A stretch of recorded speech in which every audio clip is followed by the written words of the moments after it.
তো আমার হাতে দেখতে পাচ্ছ এটা হচ্ছে ভোল্টাসের একটা এসি রিমোট। ভোল্টাসের এসি রিমোট প্রত্যেকটা বাড়িতে ভোল্টাসের এসি রয়েছে। আমি দেখাবো যে টাইমার কীভাবে সেট করে। দেখতে পাচ্ছ যখনই তুমি টাইমার চলন্ত অবস্থায় যদি এসির টাইমার তুমি টাইম সেট করতে চাও, প্রথমে টাইমার অফে যেতে হবে। টাইমার অফে যাওয়ার পরে 2 ঘন্টা 3 ঘন্টা সেট করে দিলে পরেই 3 ঘন্টা পরে এসি অটোমেটিক বন্ধ হয়ে যাবে। এসিতে কিন্তু একটা ঘড়ির যে একটা ক্লকের আইকন সেটাও চলে আসবে। তো এইভাবে করবে।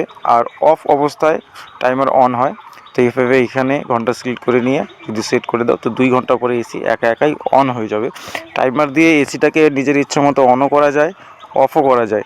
যদি এসি রানিং অবস্থায় এসিটাকে অফ করতে চাও তো টাইমার অফ, তারপরে ঘন্টা, তারপরে সেট অপশন ক্লিক করতে হবে।